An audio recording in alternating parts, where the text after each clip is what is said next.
Bonjour tout le monde. J'espère que vous allez bien.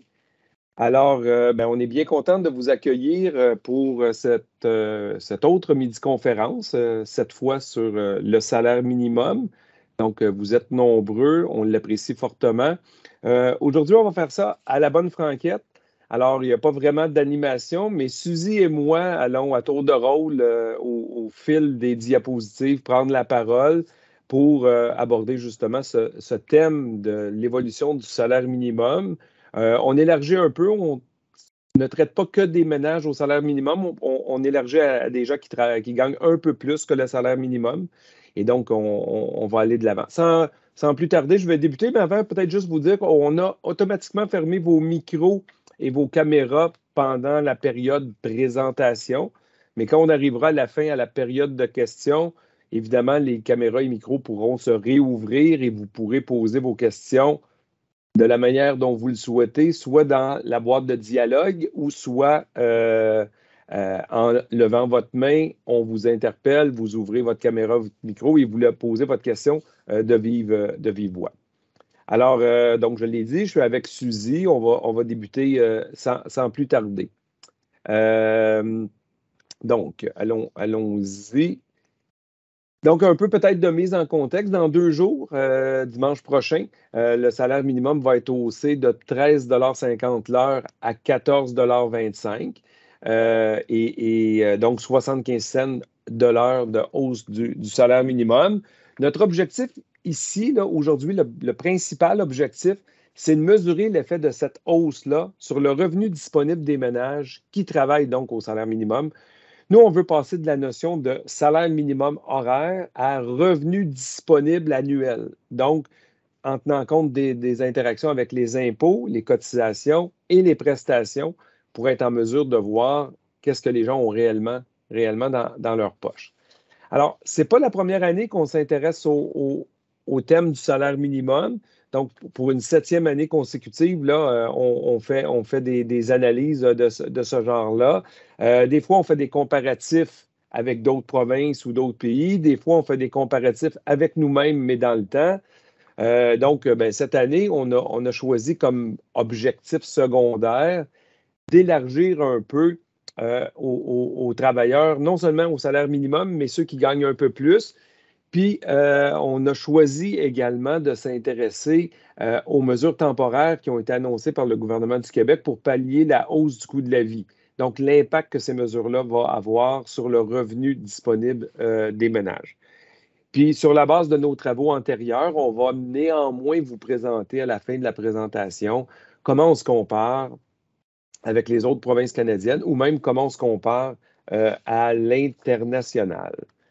Donc, en gros, aujourd'hui, ce qu'on vise à faire, on divise ça en 5 points. Suzy, dans les prochaines secondes, va vous présenter l'aspect un peu plus théorique et un survol du débat sur le salaire minimum. On va suivre avec un portrait historique des travailleurs et travailleuses au salaire minimum. Le cœur, en tout cas, vu qu'on s'intéresse beaucoup à la fiscalité, le cœur de notre analyse va aller sur justement quel est le revenu disponible au salaire minimum dans différentes situations, célibataire, famille monoparentale, couple avec ou sans enfants.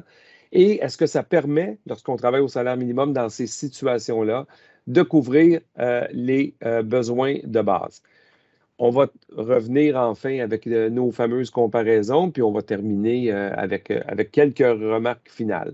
Donc, Suzy, je te laisse l'honneur de briser la glace sur l'aspect théorique et le survol du débat. Oui, donc je prends le contrôle de la présentation.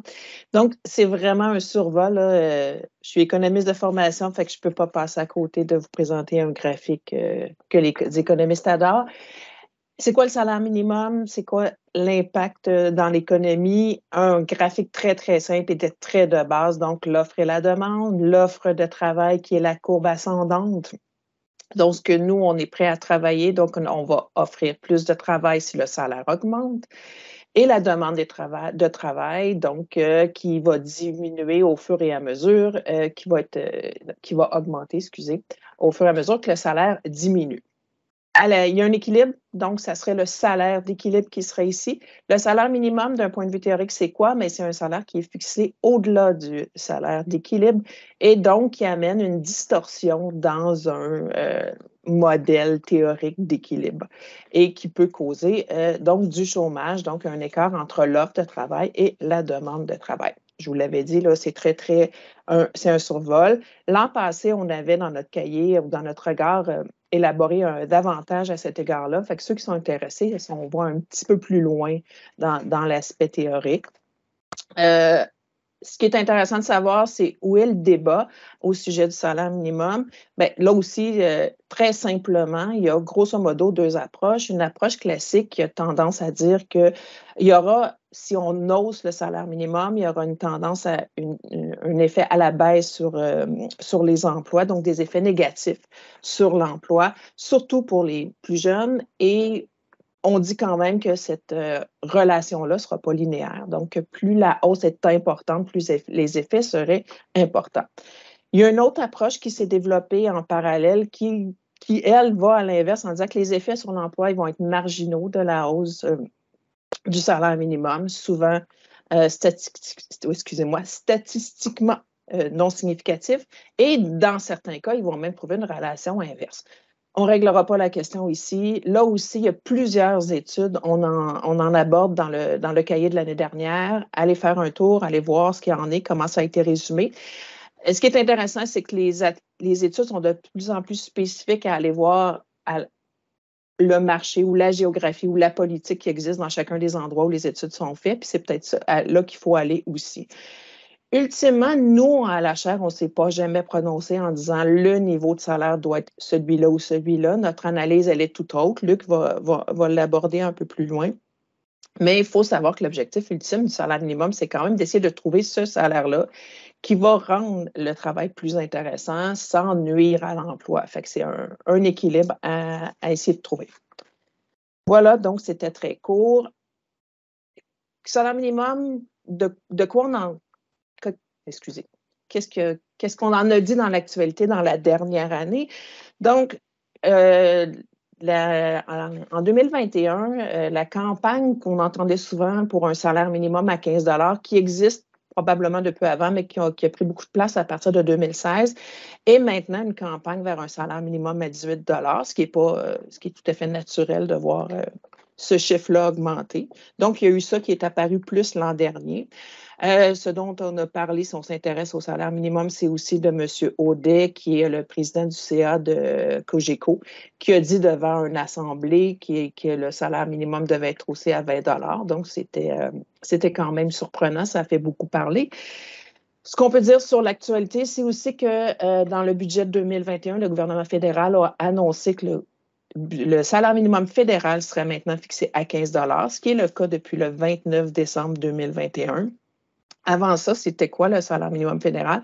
Bien, c'était le salaire minimum de la province où l'employé fédéral, donc du secteur privé sous réglementation fédérale, travaillait. C'était celui-là. Maintenant, c'est minimalement 15 $ ou celui de la province. La province offre un salaire minimum supérieur à 15 $. Voilà ce qu'il y en est pour un petit tour de l'actualité.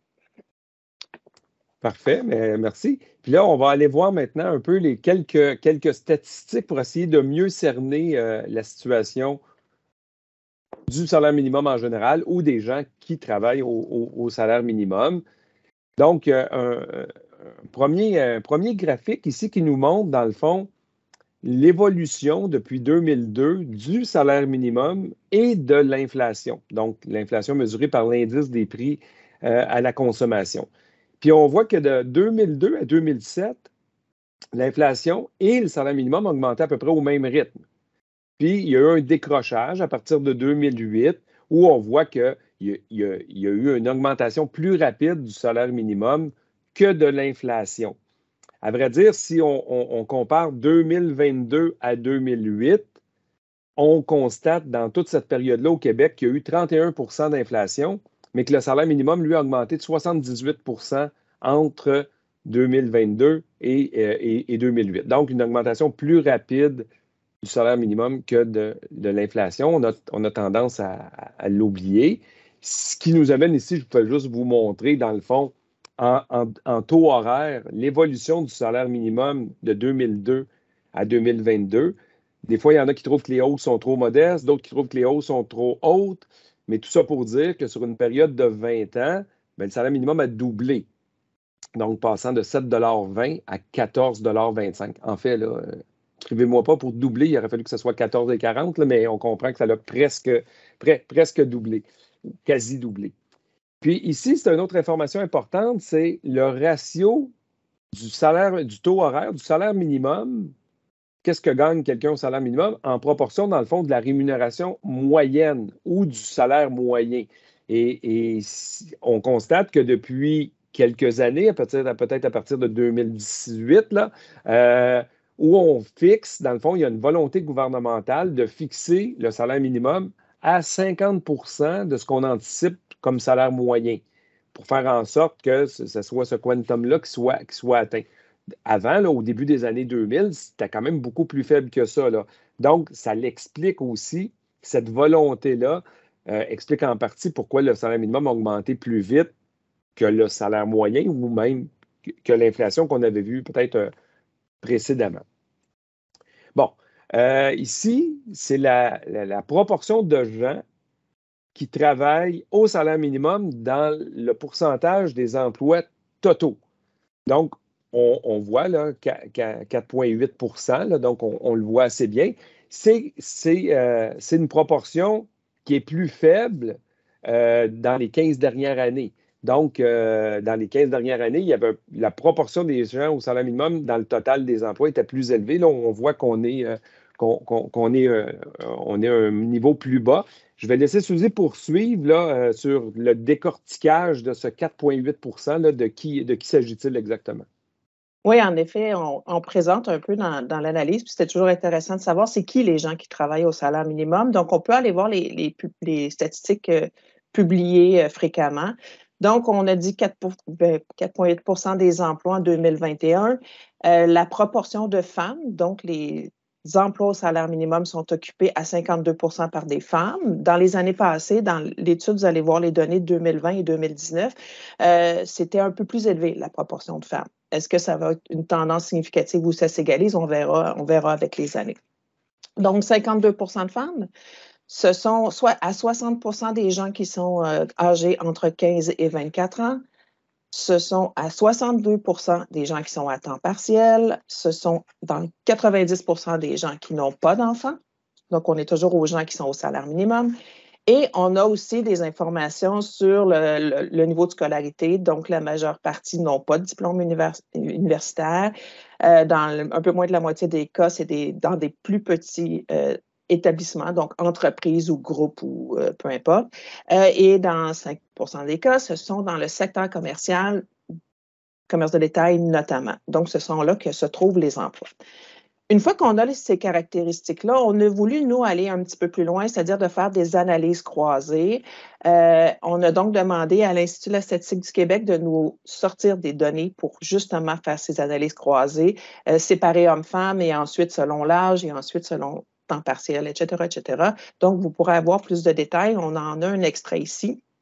Le premier que je vais vous montrer, donc, on fait une analyse croisée entre les travailleurs au salaire minimum, travailleurs, travailleuses au salaire minimum qui ont enfants ou pas et en fonction de leur régime d'emploi, temps partiel ou temps plein. Donc, on le dit, 10 sont avec enfants et 90 sont sans enfants. Dans le 10 avec enfants, là, le portrait est un peu différent. Donc, ça nuance. On voit que 84 sont à temps plein versus dans le cas de sans enfants où ils sont en plus grande partie à temps partiel. Donc, c'est quand même intéressant de nuancer cette analyse-là. L'autre analyse croisée qu'on vous présente, cette fois-là, on croise les données selon l'âge et aussi selon le régime temps partiel et temps plein notamment.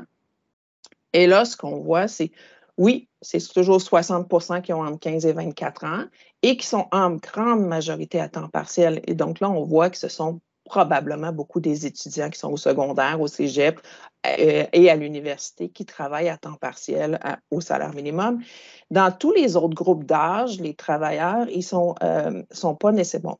Ici, là, il n'y a pas assez de personnes pour le séparer statistiquement, mais dans les deux autres groupes, la majeure partie sont à temps plein. Fait que là aussi, ça nuance. Oui, la majeure partie des travailleurs au salaire minimum sont à temps partiel, mais si on y va par groupe d'âge, ce n'est pas nécessairement le cas. Donc, c'est important de connaître ces nuances-là quand on pense aux gens. Il ne faut pas juste dire que ce sont juste des étudiants à temps partiel. Il y en a beaucoup, mais pour tous les autres, les caractéristiques ils peuvent être différentes, excusez-moi. Luc l'a dit, on a voulu aussi aller plus loin que juste les gens au salaire minimum. Donc, on a demandé à avoir ces mêmes statistiques-là, mais pour les gens qui travaillent jusqu'à 125 du salaire minimum, ce qui représente grosso modo jusqu'à tous ceux qui gagnent 16,85 environ et moins. Donc, est-ce que c'est le même portrait? C'est ce que je vous présente ici. Donc, dans ce cas-là, oui, on a toujours une plus grande proportion, mais quand même, c'est un petit peu moins que la moitié ici qui ont entre 15 et 24 ans si on considère tous ces employés-là et majeure partie à temps partiel. Puis le reste, les proportions sont un peu similaires, mais c'est quand même intéressant. Il y a beaucoup plus de monde. Pourquoi c'est intéressant? Bien, c'est ce que je n'ai pas dit tantôt, mais que les gens ont en tête. Le salaire minimum, on le dit, c'est salaire minimum, donc c'est un niveau plancher. Ce qui fait que lorsque le salaire minimum augmente, on peut s'attendre à ce que tous ceux qui gagnent proche du salaire minimum voient aussi leur salaire augmenter. Fait que peut-être qu'il y a moins de monde, le 4,8 mais ici, on en parle plus de 15 Donc, c'est peut-être que tous ces gens-là vont être influencés par la hausse du salaire minimum. Parce que si moi, je gagne 50 sous de plus que le salaire minimum, ben, si le salaire minimum augmente de 75 sous, je vais peut-être vouloir aussi voir mon salaire augmenter de 75 sous pour garder mon emploi. Fait que c'est important de l'avoir en tête. C'est pas juste, ça couvre pas, ça impacte probablement pas juste les gens au salaire minimum. Donc, on le disait, il y a 205 000 personnes au salaire minimum. Si on va jusqu'à 125 c'est 629 000. Mais dans les personnes qu'on ajoute, les 424 000 personnes qu'on ajoute, bien, la majeure partie, là aussi, ils sont dans les plus jeunes, mais la proportion, elle est moindre. Donc, il se rajoute des gens un peu plus âgés qui vont gagner encore des bas revenus. Donc, il ne faut pas toujours dire que ça touche juste les jeunes étudiants, le salaire minimum. C'est important d'avoir cette nuance-là. On arrive enfin au cœur de la présentation, donc les résultats. Mais avant de laisser Luc présenter les résultats, ça vous prend quand même un peu d'informations méthodologiques et ça, c'est mon travail de vous le donner. Donc, Luc l'a dit, on fait les calculs pour 6 types de ménages, les personnes seules, les couples avec et sans enfants, et on va regarder les couples qui ont un seul revenu et où les deux conjoints travaillent, et la famille monoparentale. Le salaire minimum qu'on va utiliser, c'est le taux régulier au 1er mai. On va appliquer ce taux horaire-là l'ensemble de l'année, comme si les gens l'avaient eu du 1er janvier au 31 décembre. C'est ça qu'on va utiliser. Et les gens travaillent à temps plein, 35 heures semaine pendant 52 semaines. Ce sont donc les revenus que nos ménages, que les travailleurs au salaire minimum vont gagner. S'il y a des enfants, ils sont d'âge scolaire et aucun frais de garde ne sont considérés. Et on va calculer 2 principaux indicateurs, donc le revenu disponible, le revenu, moins les impôts si applicables, moins les cotisations sociales, plus certaines prestations, et je vous dis lesquelles un petit peu plus tard. Et on va calculer le taux de couverture de la mesure du panier de consommation. Donc, il s'agit de calculer le revenu disponible en proportion d'une mesure. C'est quoi la mesure du panier de consommation? Mais brièvement, c'est une mesure qui évalue le coût d'un panier de consommation de biens et services de base. C'est une donnée qui est calculée par Statistique Canada. Il n'y a pas de données québécoises ou provinciales, mais il y a des données selon la grandeur des villes ou des agglomérations. Nous, on est allé chercher la donnée de Montréal, pour le Québec, qui est le coût qui est le plus élevé de ce panier-là. La mesure est calculée pour 4 personnes. On va donc l'ajuster en fonction de la taille du ménage qu'on garde. Et dernière information à cet égard, la dernière année, c'est 2020 qui existe par Statistique Canada. On va donc projeter avec l'IPC ou l'inflation les données, le coût du panier pour 2021 et 2022. Quelles sont les mesures qu'on considère comme prestations? Ce sont des mesures d'application générale. Il s'agit des mesures pour pallier les coûts de la taxe de vente, crédit solidarité, crédit TPS, l'incitation au travail, mesures québécoises et mesures fédérales. les mesures pour les enfants, allocation famille ACE, et la mesure qui vise à compenser une baisse, dans ce cas-là, selon nos hypothèses, de la prime au travail, lorsqu'il y a une hausse de revenus, donc qui atténue ça, ce qui s'appelle le bouclier fiscal. Luc l'a dit aussi, on ajoute cette année 2 mesures qui sont celles pour pallier le coût de la vie, celle qui a été annoncée à l'automne, offerte aux ménages qui recevaient le crédit de solidarité, et celle annoncée dans le budget de mars, qui prévoit un montant individuel pour les familles qui gagnent, pour les individus, excusez, c'est pas une mesure familiale, c'est une mesure individuelle qui gagne moins de 100 000 Ces 2 montants-là sont versés en 2022. On va donc les ajouter aux revenus disponibles de 2022.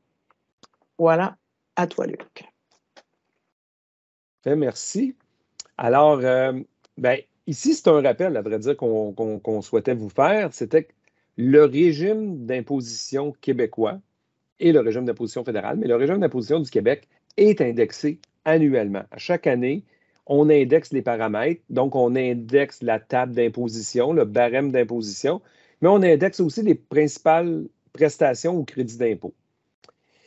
Mais avec un certain délai.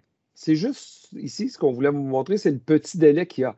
Donc, dans le fond, on prend l'indice des prix à la consommation sans alcool, tabac ou cannabis, et on arrête la période pour indexer 2022. On prend la dernière année qu'il y a eu de l'IPC qui s'est terminée au 30 septembre.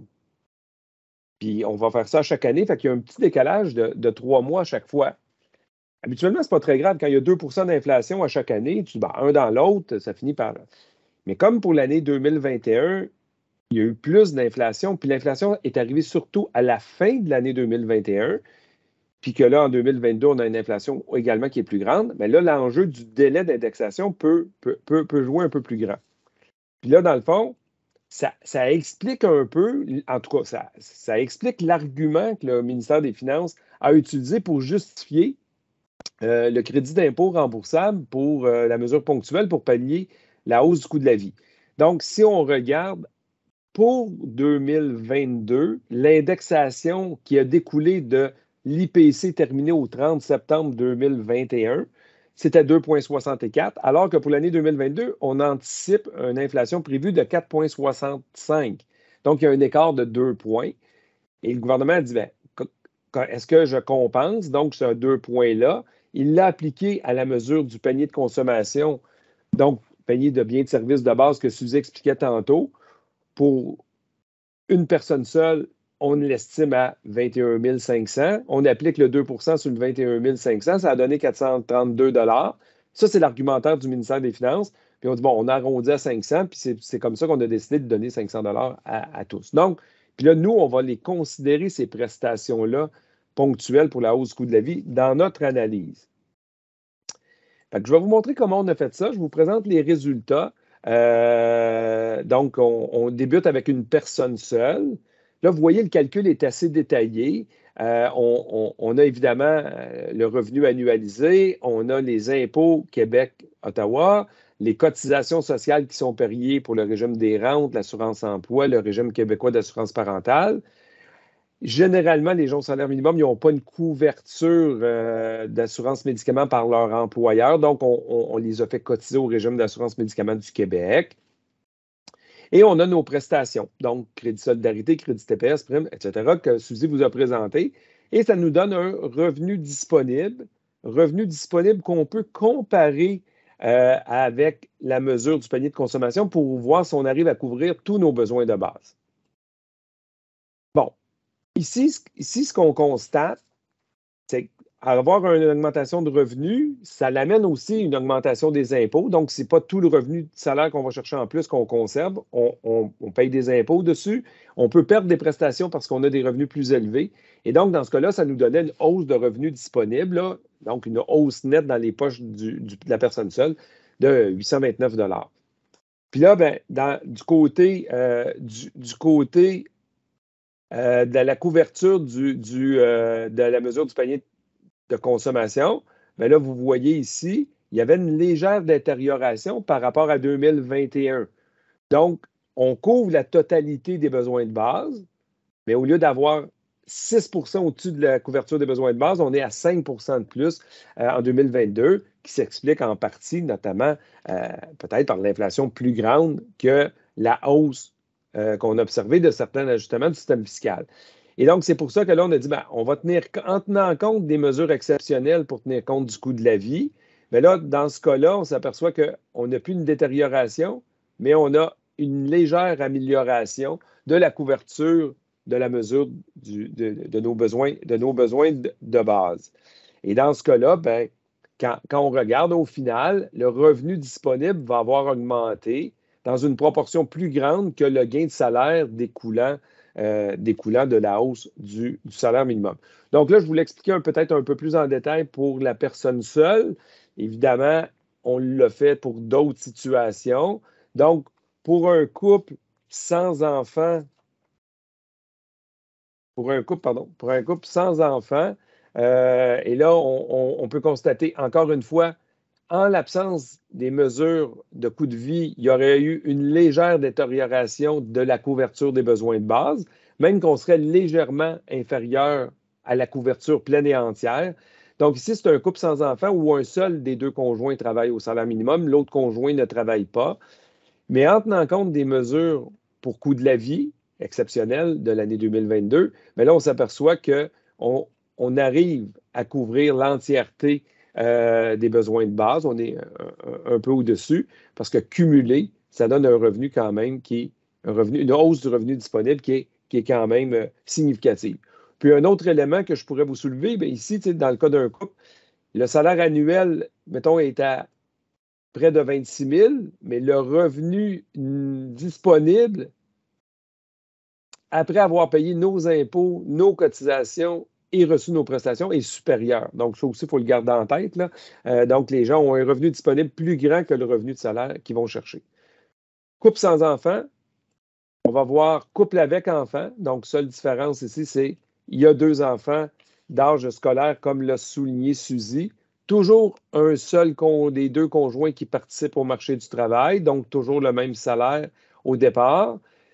Donc, ici, on constate encore une fois qu'il y aurait une légère détérioration de la couverture des besoins de base en l'absence des mesures coût de vie, mais qu'une fois qu'on prend en compte les mesures coût de vie, il y a une légère amélioration.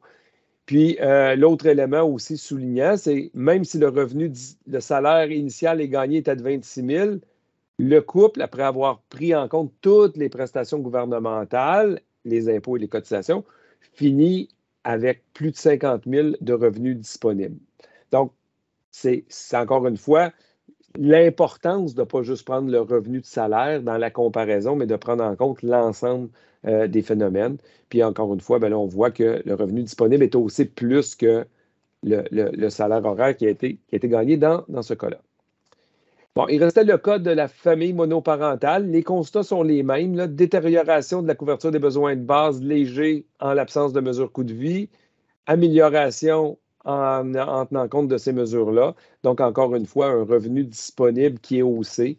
Comme dans toutes les situations analysées, le revenu disponible découlant de l'augmentation du salaire minimum et de l'ensemble du système est bonifié dans un cadre comme ça. Ici, ce que je voulais vous montrer, c'est la couverture des besoins de base en orangé qu'on avait en 2021, la couverture effective qu'on a en 2022 en tenant compte des prestations coût de vie. Et là, on voit qu'il y a dans tous les cas, il y a une meilleure couverture des besoins de base. Ici, on a rajouté dans les couples avec ou sans enfants, on a rajouté la situation où les 2 conjoints travailleront au salaire minimum. Donc, je vous ai présenté les résultats où il y avait un seul des conjoints qui travaillait. Ici, on rajoute, là, pour ça qu'il y a 6 comparaisons, le cas où les 2 conjoints travaillaient au salaire minimum.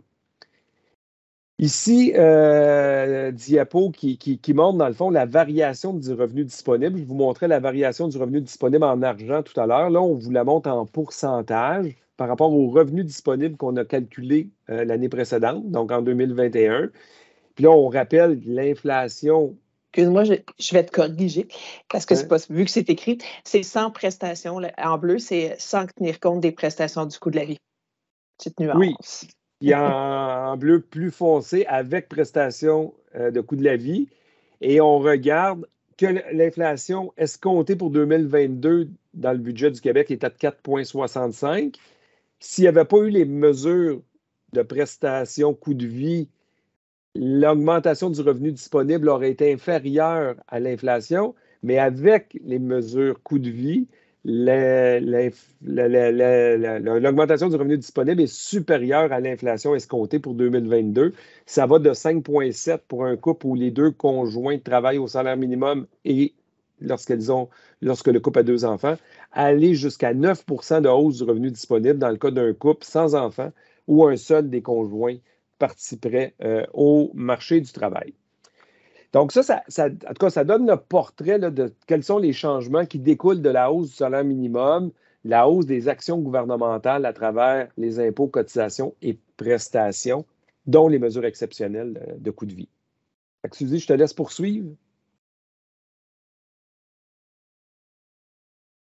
Micro ouvert. Oui, micro ouvert, ça va aller mieux.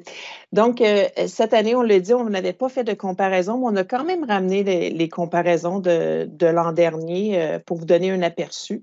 Donc, l'article est toujours disponible. Puis, je suis pas mal sûr que dans la majorité des cas, les constats doivent demeurer. Fait que c'est quand même intéressant. On n'a pas mis à jour, mais naturellement, pour le salaire brut, on a pu mettre à jour les données. Donc, ici, ce qu'on vous présente, ce sont les salaires minimums dans chacune des provinces qui existaient. On a voulu aller un peu plus loin dans le temps, là, en 2017, l'an dernier en 2021 et en 2022. Donc, le Québec, d'un point de vue du taux horaire, se situe aujourd'hui au 4e rang. C'était aussi le cas en 2021. Et en 2017, si je ne m'abuse, c'était à peu près la même chose, où on était peut-être ex aequo cette fois-là avec l'île du Prince-Édouard. En termes de croissance sur une certaine période, donc entre les 2 années 2021 et 2022, le salaire minimum au Québec a cru de 5,6 %. Luc l'a dit plus tôt, mais en comparaison, c'est la 3e hausse la plus importante parmi les provinces. Juste à titre informatif, j'ai oublié de vous dire, là, le classement, il est fait en vertu du salaire minimum en 2022. Donc, c'est la Colombie-Britannique qui a le salaire minimum le plus élevé à la fin de l'année. Là, on prend pour hypothèse quel est le salaire annoncé à la fin de l'année 2022, parce que d'une province à l'autre, ce n'est pas toujours à la même date que ce salaire-là augmente. Voilà. Sur une plus longue période, le Québec, c'est aussi ici on est en 3e position en termes d'importance de la hausse du salaire minimum.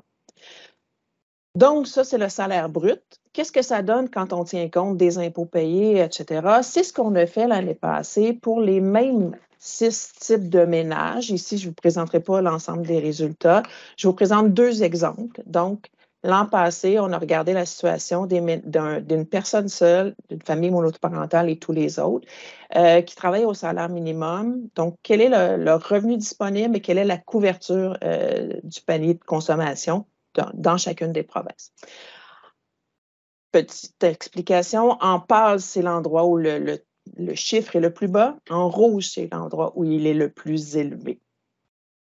En termes de revenu brut, on l'a dit, le Québec, lui, est en 4e position. L'endroit où c'était le plus bas en 2021, c'était en Saskatchewan, et en Colombie-Britannique, c'était l'endroit où c'était le plus élevé. En termes de revenus disponibles, le Québec se situait dans ce cas-là pour une personne seule aussi en 4e position. Ce n'est pas donc ici que le revenu disponible était le plus élevé pour une personne seule, mais en termes de couverture des besoins de base, c'était au Québec que le taux de couverture était le plus élevé. Et vous remarquerez que c'est le seul endroit où on arrivait à couvrir 100 % de la mesure du panier de consommation. Pour ce qui est de la famille monoparentale, dans ce cas-là, le Québec, en termes de revenus disponibles, est en 3e position. Ce n'est pas ici que c'est non plus le plus élevé. Par contre, encore une fois, en pourcentage de la mesure du panier de consommation, c'est ici que le taux de couverture est le plus élevé, à 115 % et de loin. Et là non plus, nulle part ailleurs, on se rendait à 100 % l'année passée. Fait que quand on dit que c'est important d'aller au-delà de juste le taux horaire du salaire minimum pour se comparer, il faut tenir compte de la situation complète parce que ce avec quoi on vit en tant que consommateur, c'est quand même notre revenu disponible.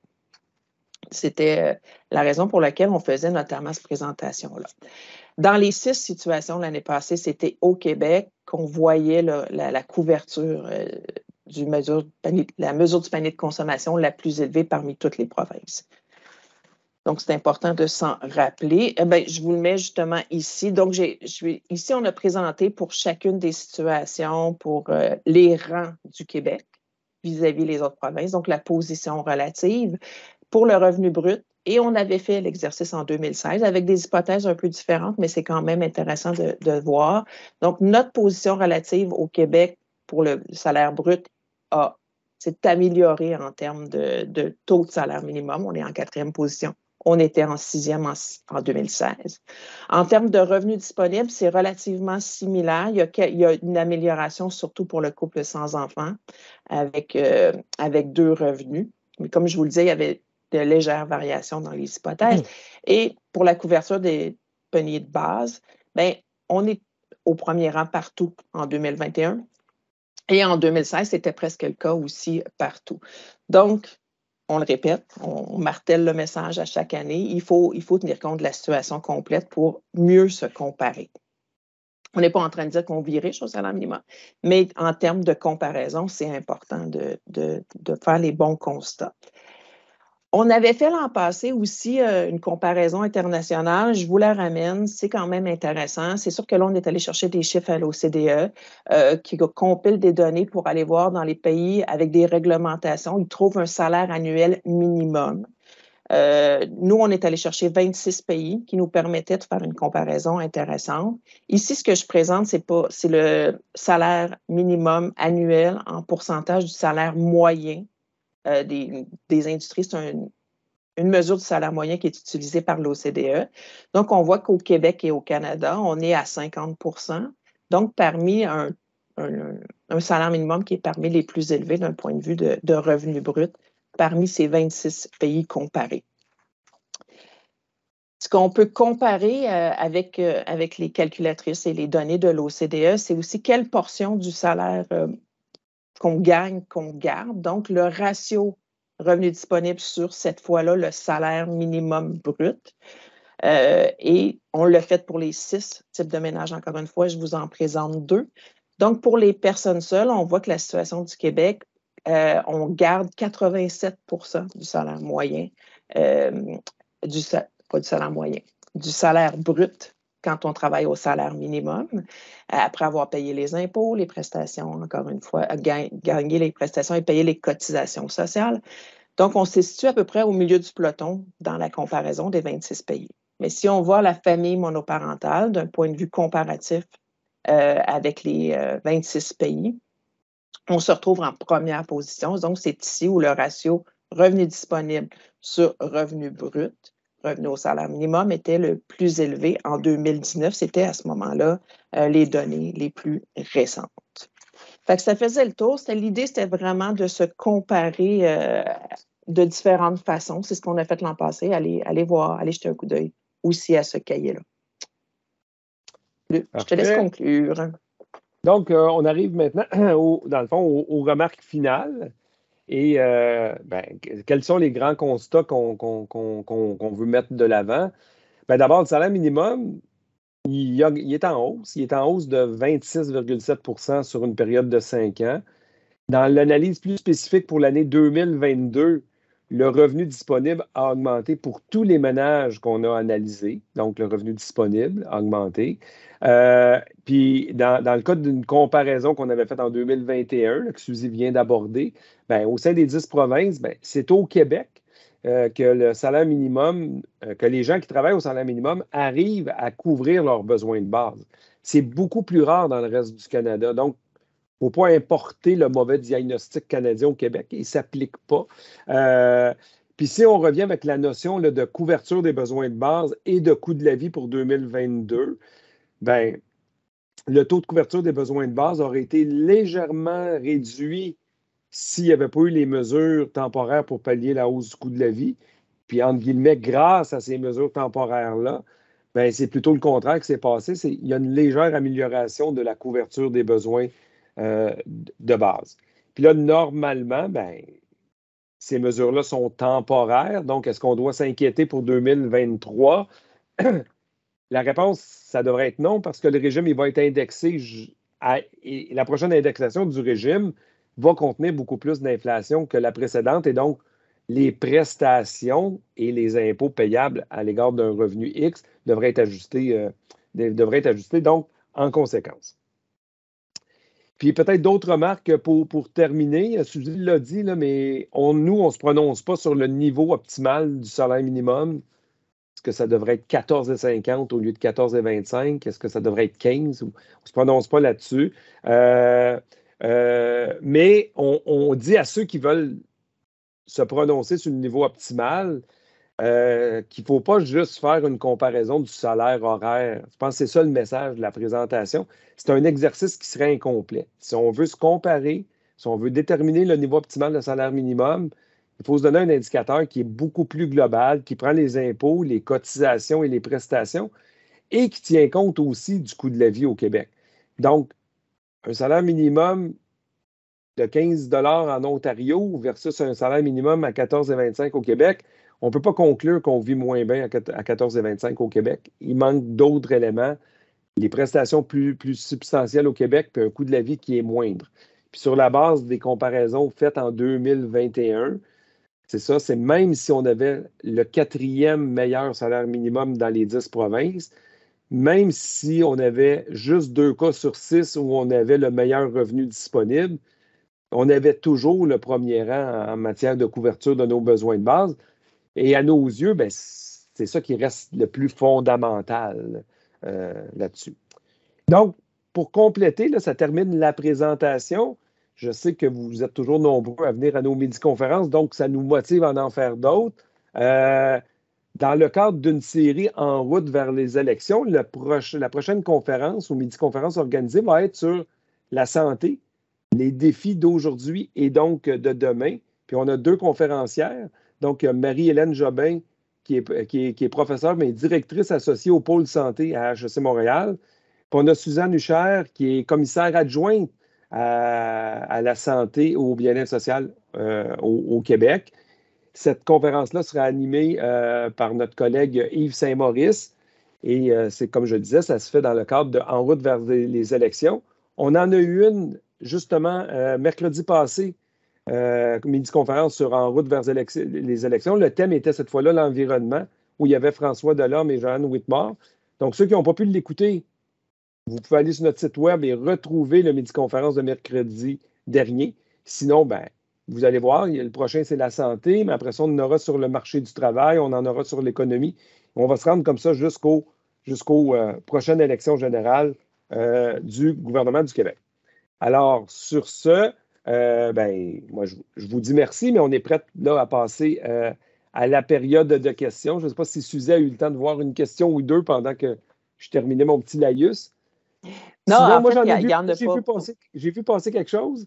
Il y avait quelqu'un qui demandait est-ce que ça va être en ligne? Donc, la présentation, revoir le midi-conférence, notre document sur lequel on s'appuie.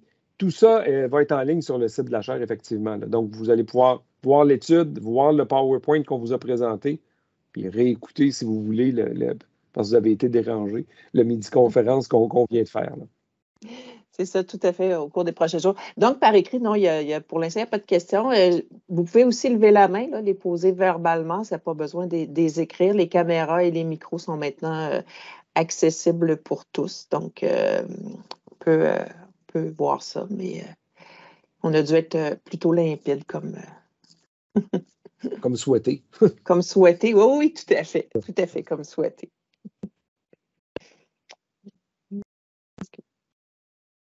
Alors, s'il n'y a pas de questions, on sait que le temps est précieux pour... Ah, il y a une main qui se lève. Manon Brunel. Oui, vous pouvez ouvrir votre micro et votre caméra pour qu'on puisse vous entendre et vous voir pour poser la question.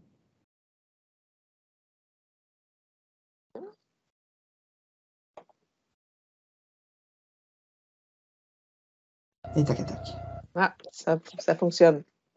Ça fonctionne pour bon, en tout cas, je ne sais pas. En tout cas, pour le micro, on vous entend. On vous entend bien, oui. Parfait, merci pour votre présentation. Et effectivement, qu'on comprend plus où on se situe au Québec avec des mesures qui viennent bonifier le salaire. Moi, je travaille dans un organisme qui s'appelle Illusion Emploi, puis nous, notre préoccupation, c'est effectivement la hausse du salaire minimum. Et ce qu'on dit souvent quand on parle de la hausse du salaire minimum, c'est parce qu'on veut le voir sur une longue échéance.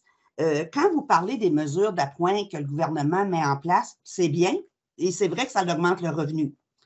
Mais au moment où la personne a besoin d'une prestation d'assurance chômage ou pour ce qu'elle va cotiser à la Régie des rentes, ces montants-là qui viennent ajouter à son revenu disponible ne sont pas du salaire, donc ne sont pas comptabilisés, et ça a de gros impacts.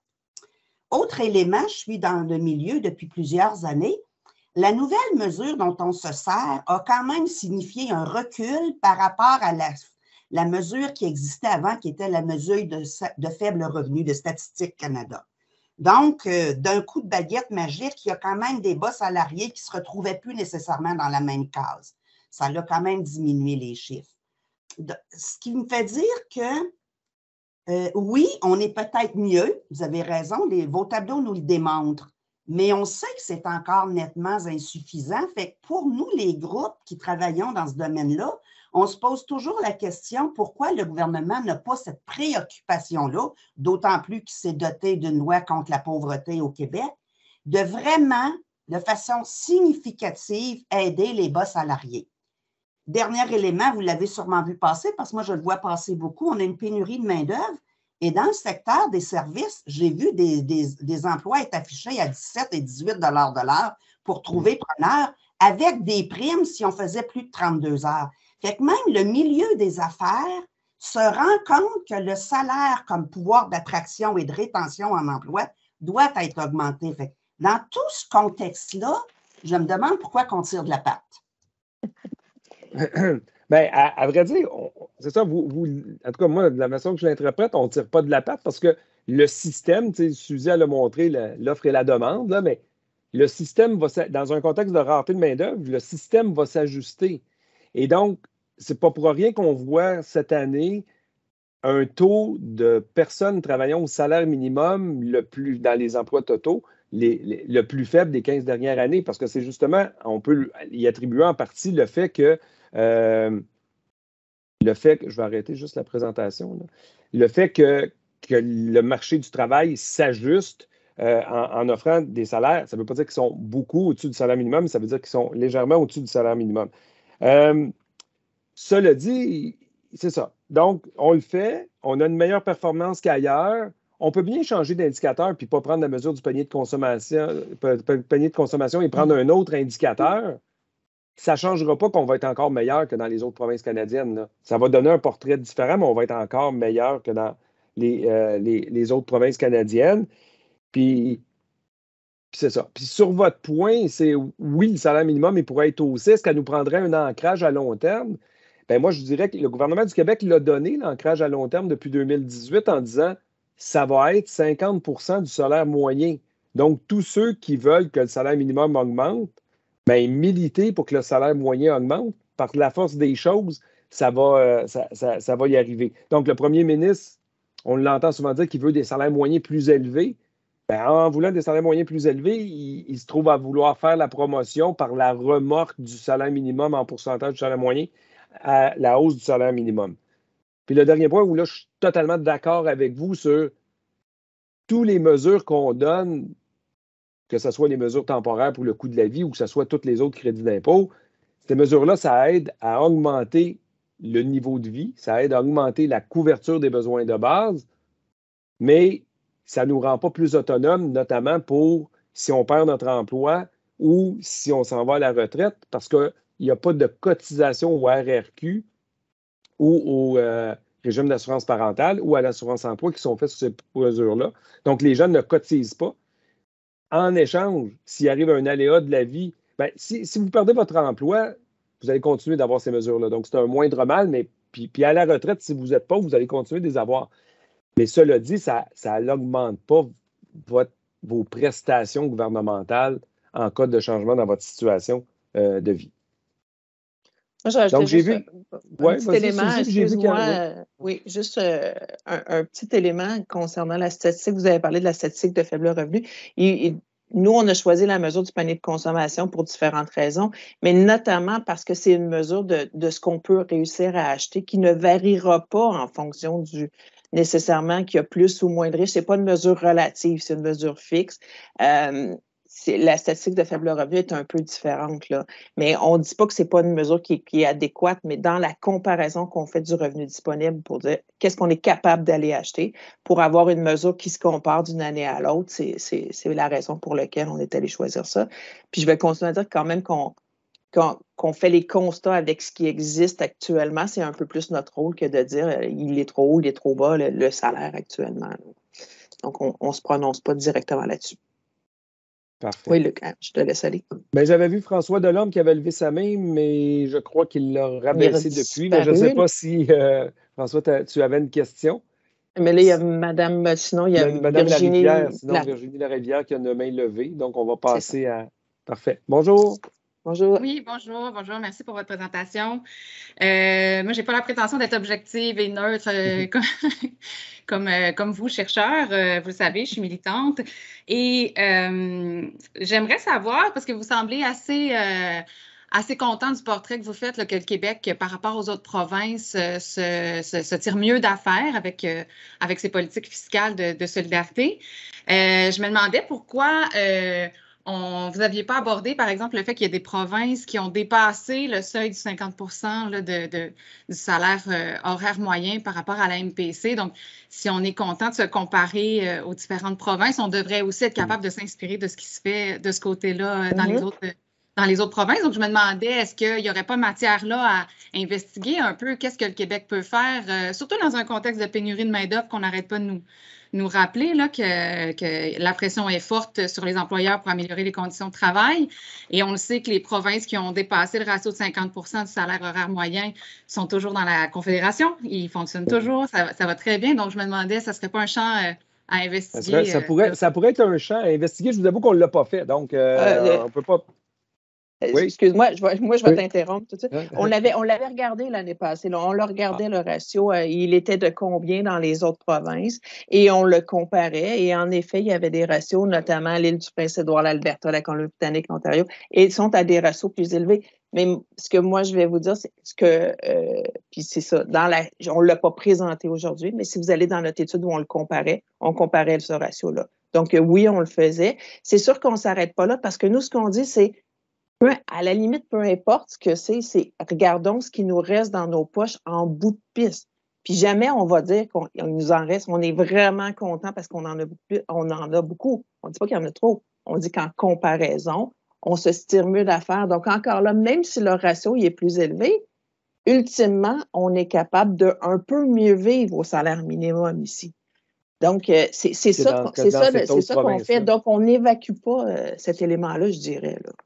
Sauf que quand on vous entend sortir des études comme ça, ce qu'on comprend, c'est qu'il y a matière à être content finalement de ce qui se passe au Québec, là, dans le sens où on entend les nuances que vous portez, à savoir couverture des besoins de base, sortie de pauvreté. C'est pas un indicateur parfait, mais bon, en revenu disponible au Québec, on s'en tire mieux qu'ailleurs. Sauf qu'on comprend aussi que la théorie de M. Fortin, à savoir qu'il ne faut pas dépasser 50 du salaire horaire moyen, ça a du bon sens parce que finalement, quand on regarde le revenu disponible, il y a matière à être content. Donc, mais on s'entend que passer à 51 ce n'est pas la catastrophe. Là, et probablement 52, 53 ne doit pas l'être c'est ça. Et nous, on n'est pas là.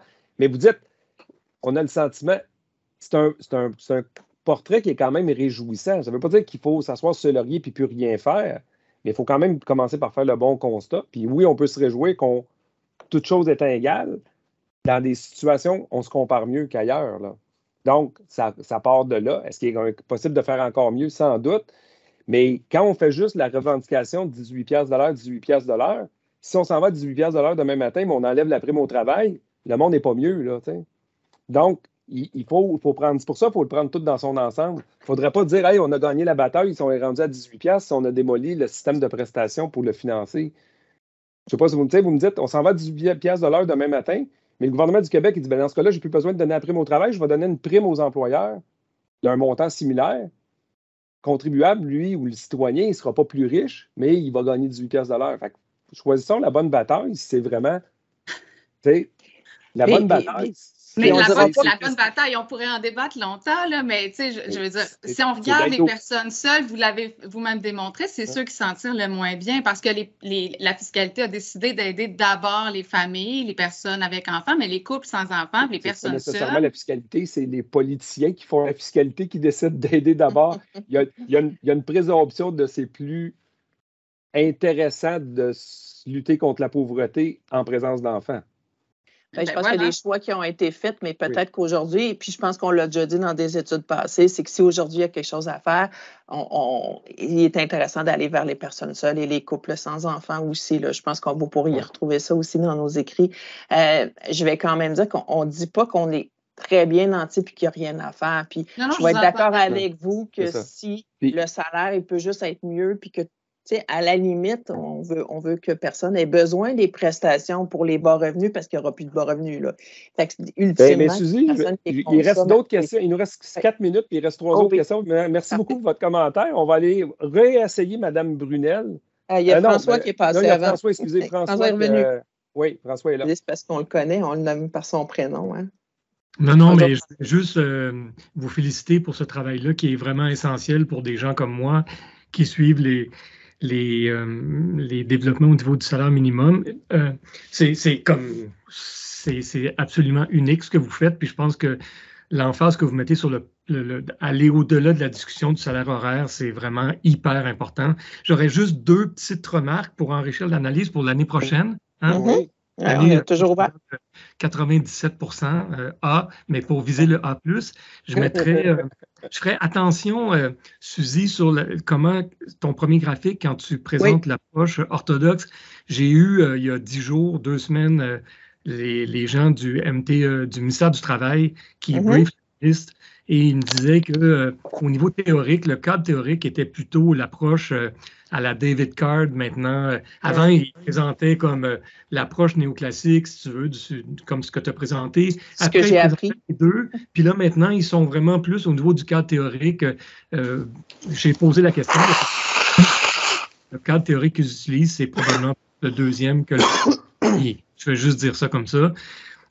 L'autre chose pour l'enrichir, c'est oui, on présente la MPC, mais peut-être que ça vaudrait la peine de présenter aussi, même si la situation relative des provinces ne changera pas au niveau des seuils de faible revenu, ben, présenter la MFR aussi. Moi, dans MFR.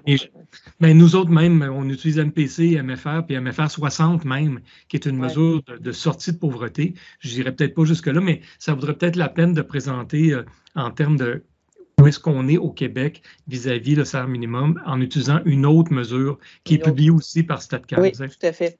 En tout cas, merci et bravo pour vos travaux. Mais merci pour tes commentaires. C'est noté.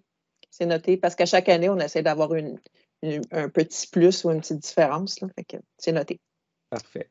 Donc, il est 1 heure. On avait dit qu'on terminait ça à l'intérieur d'1 heure. Donc, on garde cet objectif-là. Donc, j'en profiterai pour remercier Suzy qui a fait une étude avec moi. On est très heureux. Et pour remercier l'ensemble des participants et vous dire, dans le fond, à bientôt. Alors, bonne journée tout le monde. Au revoir. Merci. Au revoir.